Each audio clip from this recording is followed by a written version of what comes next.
ओम श्री दुर्गा सप्तशती नमो नमः। ओम श्री दुर्गा सप्तशती के द्वितीय पाठ का प्रारंभ होता है। देवताओं के तेज से देवी का प्रादुर्भाव और महिषासुर की सेना का संहार और महिषासुर का भी संहार। ओम मध्यम चरित्र के विष्णु ऋषि, महालक्ष्मी देवता, उष्णिक छंद, शाकंभरी शक्ति, दुर्गा बीज, वायु तत्व और यजुर्वेद स्वरूप हैं। श्री महालक्ष्मी की प्रसन्नता के लिए मध्यम चरित्र के पाठ में इसका विनियोग है। मैं कमल के आसन पर बैठी हुई प्रसन्न मुख वाली महिषासुरमर्दिनी भगवती लक्ष्मी का भजन करती हूँ, जो अपने हाथों में अक्षमाला, फरसा, गदा, बाण, वज्र, पद्म, धनुष, कुंडिका, दंड, शक्ति, खड्ग, ढाल, शंख, घंटा, मधुपात्र, शूल, पाश और चक्र धारण करती हैं। ऋषि कहते हैं, पूर्व काल में देवताओं और असुरों में पूरे 100 वर्षों तक घोर संग्राम हुआ था। उनमें असुरों का स्वामी महिषासुर था और देवताओं के नायक इंद्र थे। उस युद्ध में देवताओं की सेना महाबली असुरों से परास्त हो गई। संपूर्ण देवताओं को जीतकर महिषासुर इंद्र बन बैठा। तब पराजित देवता प्रजापति ब्रह्मा जी को आगे करके उस स्थान पर गए जहाँ भगवान शंकर और भगवान विष्णु विराजमान थे। देवताओं ने महिषासुर के पराक्रम तथा अपनी पराजय का यथावत वृतांत उन दोनों देवेश्वरों से विस्तार पूर्वक कह सुनाया। वे बोले, भगवान महिषासुर सूर्य, इंद्र, अग्नि, वायु, चंद्रमा, यम, वरुण तथा अन्य देवताओं के भी अधिकार छीनकर स्वयं ही उनका अधिष्ठाता बना बैठा है। उस दुरात्मा महिष ने समस्त देवताओं को स्वर्ग से निकाल दिया है। अब वे मनुष्यों की भांति पृथ्वी पर विचरते हैं। दैत्यों की यह सारी करतूत हमने आप लोगों से कह सुनाई। अब हम आपकी शरण में आए हैं, उसके संहार का कोई उपाय सोचिए। इस प्रकार देवताओं के वचन सुनकर भगवान विष्णु और शिव ने दैत्यों पर बड़ा क्रोध किया। उनकी भौहें तन गई और मुंह टेढ़ा हो गया। तब अत्यंत क्रोध में भरे हुए चक्रपाणी श्री विष्णु के मुख से एक महान तेज प्रकट हुआ। इसी प्रकार ब्रह्मा, शंकर, इंद्र आदि अन्यान्य देवताओं के शरीर से भी बड़ा भारी तेज निकला। वह सब मिलकर एक हो गया। महान तेज का यह पुंज जाज्वल्यमान पर्वत सा जान पड़ा। देवताओं ने देखा, वहाँ उसकी ज्वालाएं संपूर्ण दिशाओं में व्याप्त हो रही थी। संपूर्ण देवताओं के शरीर से प्रकट हुए उस तेज की कहीं तुलना नहीं थी। एकत्रित होने पर वह एक नारी के रूप में परिणत हो गया और अपने प्रकाश से तीनों लोकों में व्याप्त जान पड़ा। भगवान शंकर का जो तेज था, उससे उस देवी का मुख प्रकट हुआ। यमराज के तेज से उसके सिर में बाल निकल आए। श्री विष्णु भगवान के तेज से उसकी भुजाएं उत्पन्न हुई। चंद्रमा के तेज से दोनों स्तनों का और इंद्र के तेज से मध्य भाग कटी प्रदेश का प्रादुर्भाव हुआ। वरुण के तेज से जंघा और पिंडली तथा पृथ्वी के तेज से नितंब भाग प्रकट हुआ। ब्रह्मा के तेज से दोनों चरण और सूर्य के तेज से उसकी उंगलियां प्रकट हुई। वसुओं के तेज से हाथों की अंगुलियां और कुबेर के तेज से नासिका प्रकट हुई। उस देवी के दांत प्रजापति के तेज से और तीनों नेत्र अग्नि के तेज से प्रकट हुए। उसकी भौहें संध्या के और कान वायु के तेज से उत्पन्न हुए थे। इसी प्रकार अन्यान्य देवताओं के तेज से भी उस कल्याणमयी देवी का आविर्भाव हुआ। तदंतर समस्त देवताओं की तेजः पुंज से प्रकट हुई देवी को देखकर महिषासुर के सताए हुए देवता बहुत प्रसन्न हुए। पिनाकधारी भगवान शंकर ने अपने शूल से एक शूल निकालकर उन्हें दिया। फिर भगवान विष्णु ने भी अपने चक्र से चक्र उत्पन्न करके भगवती को अर्पण किया। वरुण ने भी शंख भेंट किया और अग्नि ने उन्हें शक्ति दी और वायु ने धनुष तथा बाण से भरे हुए 2 तरकस प्रदान किए। सहस्त्र नेत्रों वाले देवराज इंद्र ने अपने वज्र से वज्र उत्पन्न करके दिया और ऐरावत हाथी से उतारकर एक घंटा भी प्रदान किया। यमराज ने काल दंड से दंड, वरुण ने पाश, प्रजापति ने स्फटिक काक्ष की माला और ब्रह्मा जी ने कमंडलू भेंट किया। सूर्य ने देवी के समस्त रोमकूपों में अपनी किरणों का तेज भर दिया। काल ने उन्हें चमकती हुई ढाल और तलवार दी। क्षीर समुद्र ने उज्ज्वल हार और कभी जीर्ण न होने वाले 2 दिव्य वस्त्र भेंट किए। साथ ही उन्होंने दिव्य चूड़ामणि, 2 कुंडल, कड़े, उज्ज्वल अर्धचंद्र, सब बाहुओं के लिए केयूर, दोनों चरणों के लिए निर्मल नूपुर, गले की सुंदर हंसली और सब अंगुलियों में पहनने के लिए रत्नों की बड़ी बनी हुई अंगूठियां भी दी। विश्वकर्मा ने उन्हें अत्यंत निर्मल फरसा भेंट किया। साथ ही अनेक प्रकार के अस्त्र और अभेद्य कवच दिए। इनके सिवा मस्तक और वक्षस्थल पर धारण करने के लिए कभी न कुम्हलाने वाले कमलों की मालाएं दी। जलधि ने उन्हें सुंदर कमल का फूल भेंट किया। हिमालय ने सवारी के लिए सिंह और भांति भांति के रत्न समर्पित किए। धन अध्यक्ष कुबेर ने मधु से भरा हुआ पान पात्र दिया और संपूर्ण नागों के राजा शेष ने, जो इस पृथ्वी को धारण करते हैं, उन्हें बहुमूल्य मणियों से विभूषित नागहार भेंट दिया। इसी प्रकार अन्य देवताओं ने भी आभूषण और अस्त्र शस्त्र देकर देवी का सम्मान किया। तत्पश्चात उन्होंने बारंबार अट्टहासपूर्वक उच्च स्वर से गर्जना की। उनके भयंकर नाद से संपूर्ण आकाश गूंज उठा। देवी का वह अत्यंत उच्च स्वर से किया हुआ सिंहनाद कहीं समा न सका। आकाश उसके सामने छोटा प्रतीत होने लगा। उससे बड़े जोर की प्रतिध्वनि उत्पन्न हुई, जिससे संपूर्ण विश्व में हलचल मच गई और समुद्र कांप उठे, पृथ्वी डोलने लगी और समस्त पर्वत हिलने लगे। उस समय देवताओं ने अत्यंत प्रसन्नता के साथ सिंहवाहिनी भगवानी से कहा, देवी तुम्हारी जय हो। साथ ही महर्षियों ने भक्तिभाव से विनम्र होकर उनका स्तवन किया।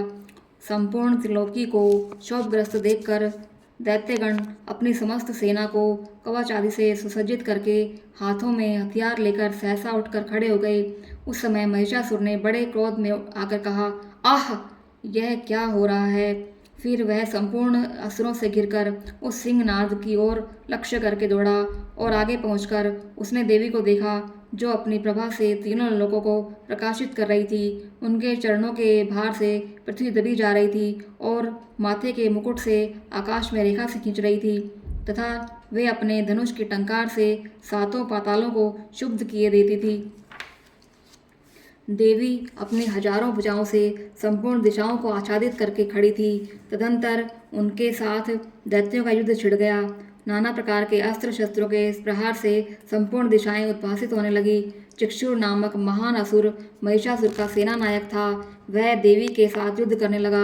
अन्य दैत्यों की चतुरंगिणी सेना साथ लेकर चामर भी लड़ने लगा। 8000 रथियों के साथ आकर उदग्र नामक महादैत्य ने लोहा लिया। 1 करोड़ रथियों को साथ लेकर महाहनु नामक दैत्य युद्ध करने लगा, जिसके रोएं तलवार के समान तीखे थे। वह असिलोमा नामक महादैत्य 5 करोड़ रथियों सहित सैनिकों सहित युद्ध में आ डटा। 60 लाख रथियों से घिरा हुआ वाष्कल नामक दैत्य भी उस युद्ध भूमि में लड़ने लगा। परिवारित नामक राक्षस हाथी सवार और घुड़सवारों के अनेक दलों तथा 1 करोड़ रथियों की सेना लेकर युद्ध करने लगा। बिडाल नामक दैत्य 5 अरब रथियों से घिरकर लोहा लेने लगा। इनके अतिरिक्त और भी हजारों महादैत्य रथ, हाथी और घोड़ों की सेना साथ लेकर वहां देवी के साथ युद्ध करने लगे। स्वयं महिषासुर उस रणभूमि में कोटि कोटि सहस्र रथ, हाथी और घोड़ों की सेना से घिरा हुआ खड़ा था। वे दैत्य देवी के साथ तोमर, बिंदीपाल, शक्ति, मूसल, खड़ग, परशु और पट्टिश आदि अस्त्र शस्त्रों का प्रहार करते हुए युद्ध कर रहे थे। कुछ दैत्यों ने उन पर शक्ति का प्रहार किया, कुछ लोगों ने पाश फेंके तथा कुछ दूसरे दैत्यों ने खड़ग प्रहार करके देवी को मार डालने का उद्योग किया। देवी ने भी क्रोध में भरकर खेल खेल में ही अपने अस्त्र शस्त्रों की वर्षा करके दैत्यों के ये समस्त अस्त्र शस्त्र काट डाले और उनके मुख पर परिश्रम का, थकावट का रंच मात्र भी नहीं था।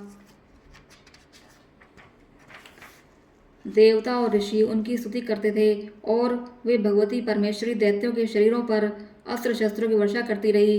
देवी का वाहन सिंह भी क्रोध में भरकर गर्दन के बालों को हिलाता हुआ असुरों की सेना में इस प्रकार विचरने लगा, मानो वनों में दावानल फैल रहा हो। रणभूमि में दैत्यों के साथ युद्ध करती हुई अंबिका देवी ने जितने निश्वास छोड़े, वे सभी तत्काल सैकड़ों हजारों गणों के रूप में प्रकट हो गए और परशु, बिंदीपाल, खड़ग तथा पट्टिश आदि अस्त्रों द्वारा असुरों का सामना करने लगे।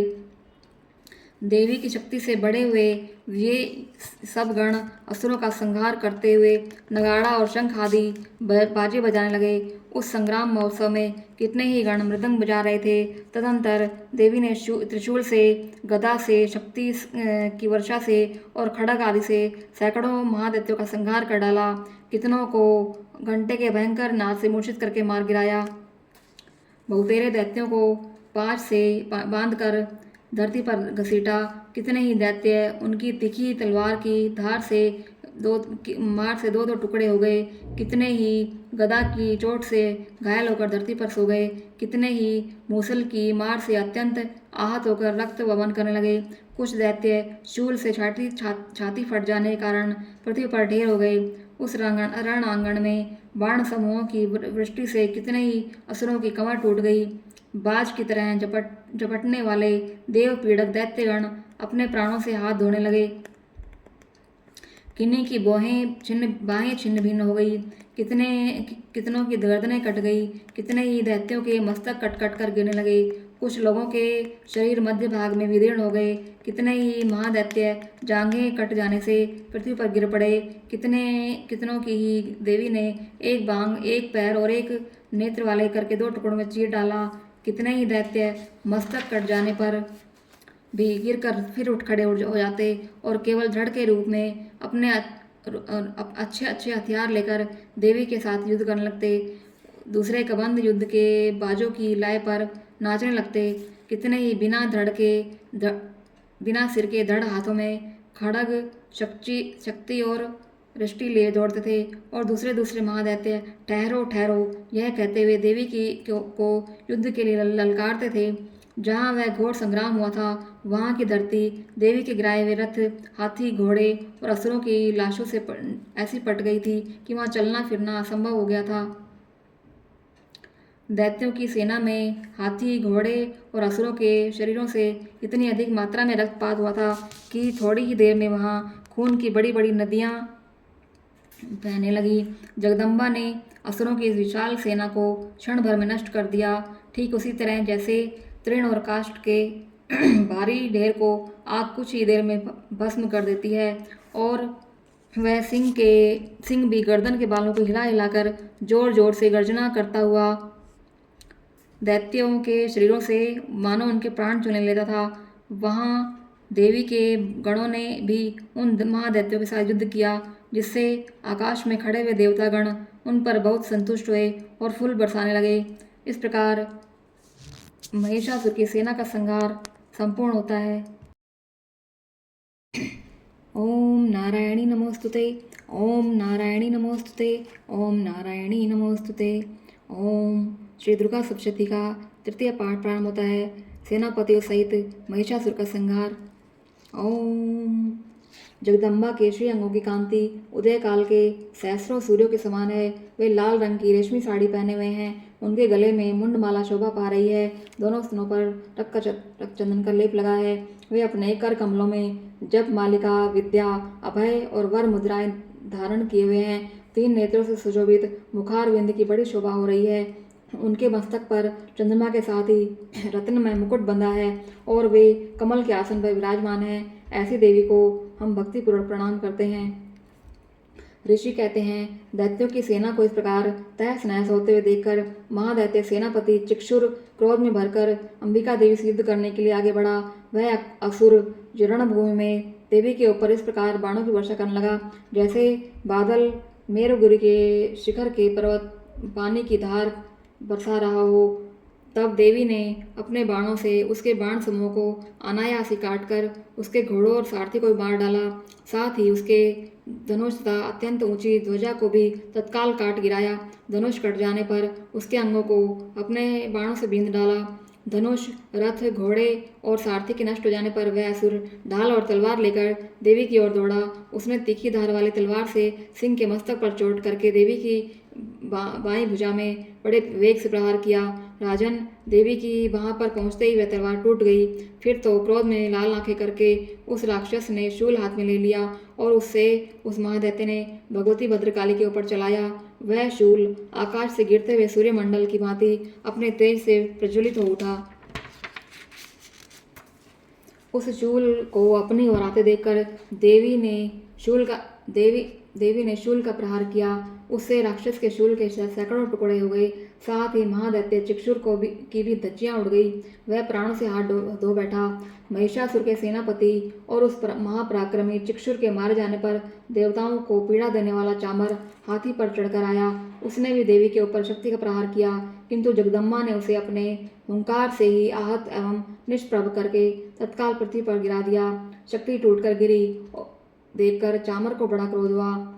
अब उसने शूल चलाया, किंतु देवी ने उसे भी अपने बाणों द्वारा काट डाला। इतने में ही देवी का सिंह उछलकर हाथी के मस्तक पर चढ़ बैठा और उस दैत्य के साथ खूब जोर लगाकर बाहु युद्ध करने लगा। वे दोनों लड़ते लड़ते हाथी से पृथ्वी पर आ गए और अत्यंत क्रोध में भरकर एक दूसरे पर भयंकर प्रहार करते हुए लड़ने लगे। तदंतर सिंह बड़े वेग से आकाश की ओर उछला और उधर से गिरते समय उसने पंजों की मार से चामर का सिर धड़ से अलग कर दिया। इसी प्रकार उदग्र भी शिला और वृक्ष आदि की मार खाकर रणभूमि में देवी के हाथ से मारा गया और कराल भी दांतों, मुक्कों और थप्पड़ों की चोट से धराशायी हो गया। क्रोध में भरी हुई देवी ने गदा की चोट से उद्यत का कचूमर निकाल दिया। बिंदीपाल से वाष्कल को और बाणों से ताम्र और अंधक को मौत के घाट उतार दिया। 3 नेत्रों वाली परमेश्वरी ने त्रिशूल से उग्रास्य, उग्रवीर्य और महाहनु नामक दैत्य को मार डाला। तलवार की चोट से बिडाल के मस्तक को धड़ से काट गिराया।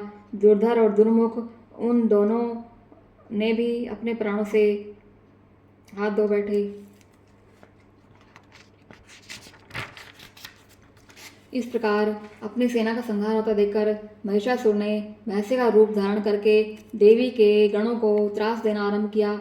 किन्हीं को थूथुन से मारकर, किन्हीं के ऊपर खुरों का प्रहार करके, किन्हीं को पूंछ से चोट पहुंचाकर, कुछ को सींगों से विदीर्ण करके, कुछ गणों को वेग से, किन्हीं को सिंहनाद से, कुछ को चक्कर देकर और कितनों को निश्वास वायु के झोंके से धराशायी कर दिया। इस प्रकार गणों की सेना को गिराकर वह असुर महादेवी के सिंह को मारने के लिए झपटा। इस प्रकार यह देखकर जगदम्बा को बड़ा क्रोध हुआ। उधर महापराक्रमी महिषासुर भी क्रोध में भरकर धरती को खुरों से खोदने लगा और अपने सींगों से ऊंचे ऊंचे पर्वतों को उठाकर फेंकने और गरजने लगा। उसके वेग से चक्कर देने के कारण पृथ्वी शुद्ध होकर फटने लगी। उसको उसकी पूंछ से टकराकर समुद्र सब ओर से धरती को डुबोने लगा। हिलते हुए सींगों के आघात से विदीर्ण होकर बादलों के टुकड़े टुकड़े हो गए। उसके श्वास की प्रचंड वायु के वेग से उड़े हुए सैकड़ों पर्वत आकाश से गिरने लगे। इस प्रकार क्रोध में भरे हुए इस महादैत्य को अपनी ओर आते देखकर चंडिका ने उसका मारने के लिए महान क्रोध किया। उन्होंने पाश फेंककर उस महान असुर को बांध लिया। उस महासंग्राम में बंध जाने पर उसने भैंसे का रूप त्याग दिया और तत्काल सिंह के रूप में वह प्रकट हो गया। उस अवस्था में जगदम्बा ज्यों ही उसका मस्तक काटने के लिए उद्यत हुई, त्यों ही वह खड्गधारी मनुष्य के रूप में दिखाई देने लगा। तब देवी ने तुरंत ही बाणों की वर्षा करके ढाल और तलवार के साथ उस पुरुष को भी बींध डाला। इतने में ही वह महान गजराज के रूप में परिणत हो गया तथा अपनी सूंड से देवी के विशाल सिंह को खींचने और गरजने लगा। खींचते समय देवी ने तलवार से उसकी सूंड काट डाली। तब उस महादैत्य ने पुनः भैंसे का शरीर धारण कर लिया और पहले की भांति चराचर प्राणियों सहित तीनों लोगों को व्याकुल करने लगा। तब क्रोध में भरी हुई जगन माता चंडिका बारंबार उत्तम मधु का पान करने और लाल आंखें करके हंसने लगी। उधर वह बल और पराक्रम के मत से उन्मत्त हुआ राक्षस गर्जना करने लगा और अपने सींगों से चंडी के ऊपर पर्वतों को फेंकने लगा। उस समय देवी अपने बाणों के समूह से उसके फेंके हुए पर्वतों को चूर्ण करती हुई बोली। बोलते समय उनका मुख मधु के मत से लाल हो गया था और वाणी लड़खड़ा रही थी। देवी बोली, ओ मूढ़, मैं जब तक मधु का पान करती हूँ तब तक तू क्षण भर के लिए खूब गर्ज ले, फिर मेरे हाथ से तेरी यही मृत्यु हो जाने पर अब शीघ्र ही देवता भी गर्जना करेंगे। ऋषि कहते हैं, यूँ कहकर देवी उछली और उस महादैत्य के ऊपर चढ़ गई। फिर अपने पैर से उसे दबाकर उन्होंने शूल से उसके कंठ में आघात किया। उनके पैर से दबे होने पर महिषासुर अपने मुख से दूसरे रूप में बाहर होने लगा। अपनी अभी आधे शरीर से वह बाहर निकल नहीं पाया ही था कि देवी ने अपने प्रभाव से उसे रोक दिया। आधा निकला होने पर भी वह महादैत्य देवी से युद्ध करने लगा। तब देवी ने बहुत बड़ी तलवार से उसका मस्तक काट डाला। फिर तो हाहाकार करती हुई दैत्यों की सेना भाग गई और संपूर्ण देवता अत्यंत प्रसन्न हो गए। देवताओं ने दिव्य महर्षियों के साथ दुर्गा देवी का स्तवन किया।